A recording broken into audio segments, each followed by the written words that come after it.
Hi, I'm Miriam Evans. I'm one of the pelvic health physios in Powys, and I'm just doing a short video on how to do pelvic floor exercises. Just before I start, just a quick thing about the pelvic floor.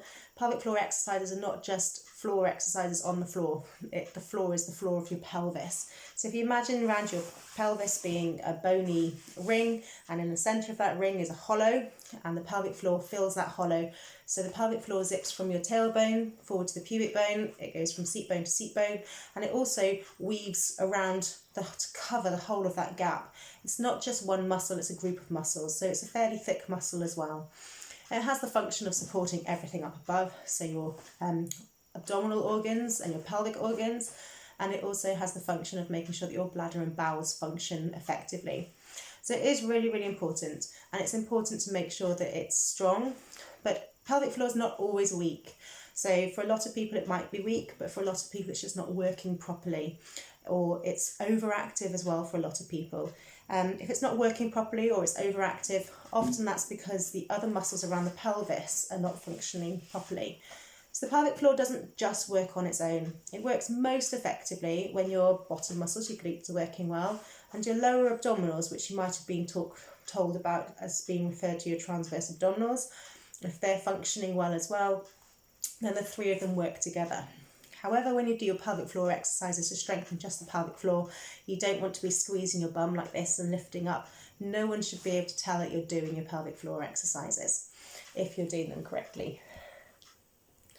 So, just an example of the way that the glutes being weak might affect your pelvic floor. So your bottom muscles, I don't know if you can see it in this video, externally rotate your hips. So that's me not activating my glutes, and that's me activating my glutes. So as I tuck my tailbone under, my knees turn outwards. Probably can't see my knees there, but my knees turn outwards, my arches lift, and the whole of my legs are now in good alignment because I just tucked my tailbone under a little bit and my glutes have activated a little bit.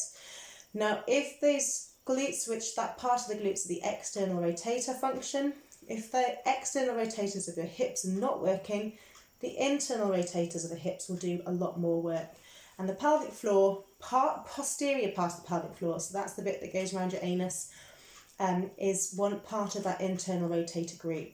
So if your glutes, the external rotators, aren't working effectively, the pelvic floor at the back will do more work, and if it's really tight at the back, it can't effectively pull forward to the front to shut off against the tube, the urethra, which takes your urine from your bladder outwards.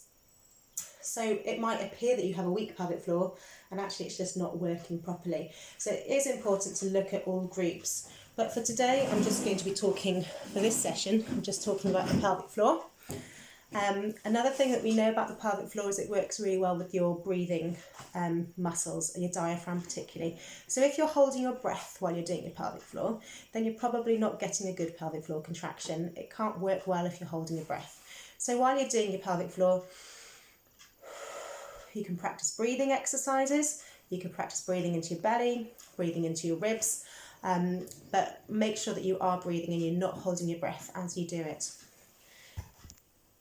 So the other thing that happens if you are holding your breath is that you're probably overworking these upper abdominals, and if you're overworking your upper abdominals, A, you're pressing down on the bladder and causing a downward pressure, but B, we know that the connective tissue between the pelvic floor and the diaphragm can't work normally, so as the diaphragm moves, the pelvic floor can't move up and down as well.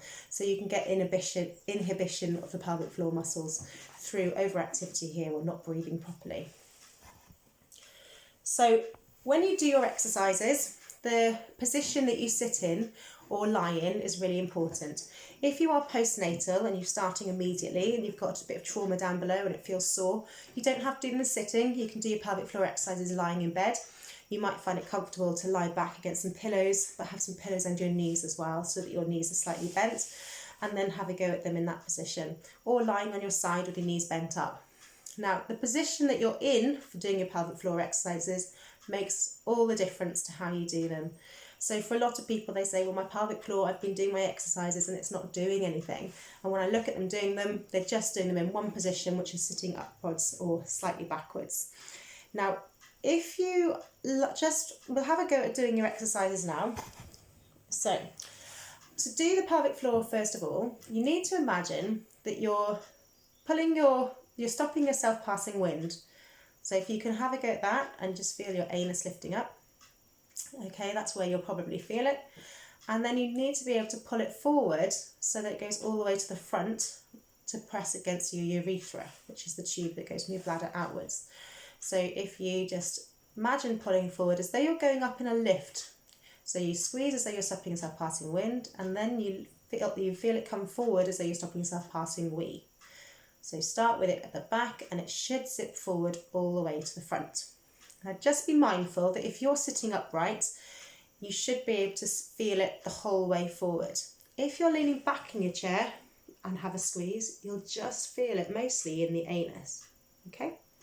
Now try leaning forward with your elbows on your knees and squeeze, and you'll probably feel it mostly at the front. So then if you can feel both of those work equally, great. Come into the upright position and try and squeeze from the back to the front. Now, other ways you can do that, a lot of people like to do it on a chair because you've got a bit of feedback where the perineum is sitting against a hard surface. You can also do them in standing up. And in a standing position, just turn your toes inwards, okay? Make sure that your pelvis is in neutral position. So if I go sideways, you'll be able to see that's that position. So all of the exercises in standing, try and do with your pelvis in a neutral position. So you're getting a slight engagement of the glutes, and your lower abdominal to transverse abdominals will automatically kick into the right amount that's needed.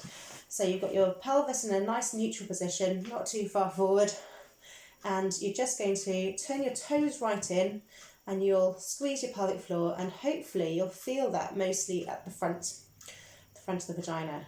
Okay, then you're going to turn your feet outwards. Okay, so you're totally outwards now, and have another squeeze, and you're going to feel it more towards the anus. And then if you just bring your feet both facing directly forwards, keep your pelvis in neutral, and you should be able to zip from the back and feel it lifting forward to the front. Now you might notice that at some point you've got, it works better and more at the back, or it works more at the front. If it works loads at the back and you can't feel it much at the front, then do lots with your toes turned inwards, or lots sitting down, leaning forward. On a bed, lying on your back with your legs straight, you'll notice it more at the anus. And if you've got your knees bent up, then you'll feel it more at the front. Lying on your side with your knees bent up, you'll feel it more at the front. And for a lot of people, they feel it mostly at the back, but they don't quite feel it at the front. So actually adding in some forward-leaning exercises or lying in bed with your knees bent up makes a difference. So that's just how to do the pelvic floor. But then we need to start thinking about how long we hold it for. So some people might find they can straight away hold 10 seconds. Others of you might just be 1 or 2 seconds.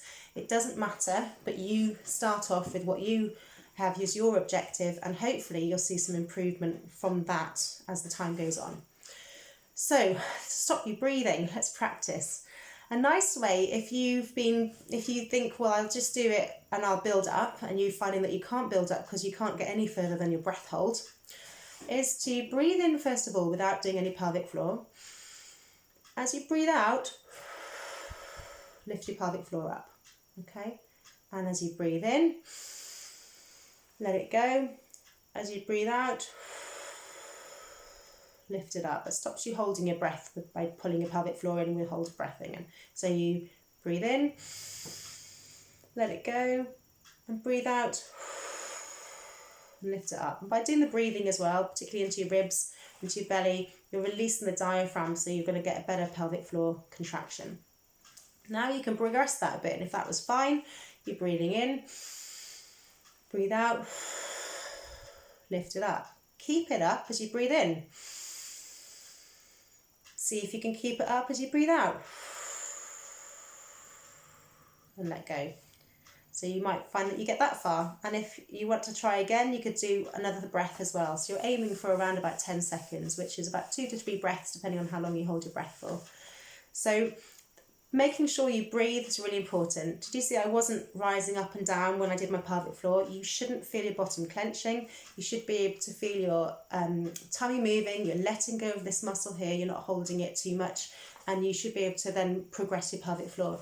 Now, between each exercise you do, you need some rest time so that your pelvic floor can recover. So you might need initially 10 seconds rest before you do another pelvic floor contraction. It might be, if you're really weak, you only do 5 seconds contraction or 2 seconds contraction, then you have a 10-second rest before you do the next one for a couple of seconds, and then another 10-second rest. You might want 5 seconds rest. Your aim is to build up towards being able to hold for 10 seconds without that muscle feeling as it's getting weaker or letting go. Some people think, well, I can hold for 10 seconds, but when it comes to 10 seconds, I let go and I realise it already let go. So that's not quite made it. So you should be able to do 10 seconds with a 5 or 10 second rest, repeat it again, 10 seconds, and then another rest. And to do that 10 times for 10 seconds is your aim, really. And if you can get to that point, then your pelvic floor is probably in a good place. And if you're still leaking at that point, then maybe there's other issues, core problems, or it might be something to do with your connective tissue. But go and see a physiotherapist. But it's something to start with. Now, the other part of your pelvic floor, so you've got your endurance fibres, but you've also got, it needs to be able to respond quickly. If you were to cough or sneeze or suddenly get up, then it's good to get those quick fibres that have to respond well, working well. So we're going to do a contract, relax, contract, relax, contract, relax for your pelvic floor. It feels as though you're going for a wee and you're going stop, start, stop, start, stop, start. So let's do that, making sure you're breathing. So we're going to breathe in, and as you breathe out, stop, start, stop, start, stop, start, and then breathe in, and as you breathe out, stop, start, stop, start, stop, start, and then if you're happy to, breathe in, and then breathe out.